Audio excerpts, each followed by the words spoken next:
Living in a favela, one of the Brazilian slums, carries a great stigma, in fact, a bigger stigma even than having a dark skin tone. And why is that, do you think, and has it changed?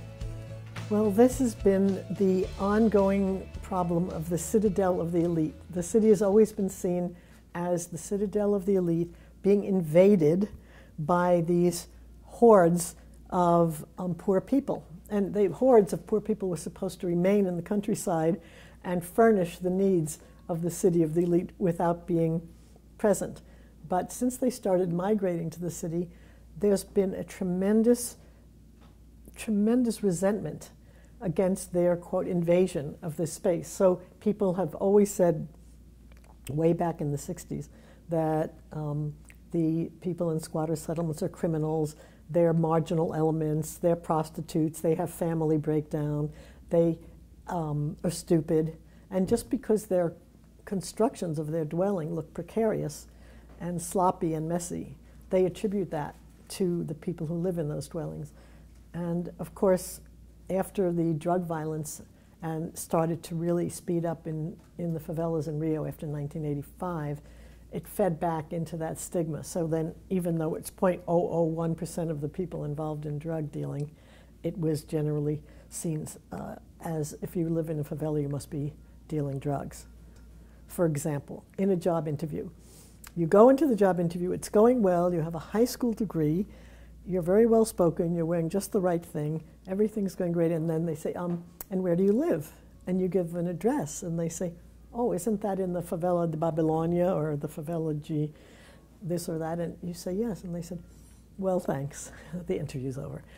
I think that this is a problem worldwide, that we have lost a lot of potential for making our cities economically and socially and culturally viable by thinking of these people as garbage instead of as a resource.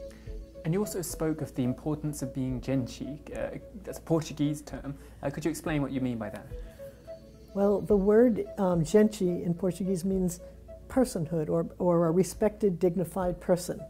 And even though many people in the favelas have worked hard enough in informal or formal businesses to get enough money to buy enough household goods to be classified as middle-class consumers, they're not treated like persons. They're treated as invisible. People will cut ahead of them in line. People will treat them as though they're not there.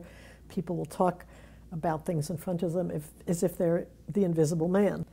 And the perfect example of this is my dear friend Nilton, who was the smartest person in one of the favelas I lived in, called Catacumba, in 1968 and 69. Nilton went to a Jesuit private school, so he was very much ahead of the other people. He's my same age, and when I was doing this research, he helped me a lot. When I went to see him 30 years later and asked how he was living in a public housing project with his family. He said, Janice, when I first met you, I thought if I worked hard, I married well, I limited my family to 2 children, I kept on working after I retired, my wife kept on working after she retired, that by now I would be gente. But Janice, I can only say I am light years away. To me, that summed up the whole set of issues of trying to have upward mobility, trying to integrate into society, and always being marginalized, always being asked to integrate in an asymmetrical way. Yes, you can be the servant class or the servile class, but you're not gente. And so, even if you have a lot of things, you can't be really counted as part of the capital of that city.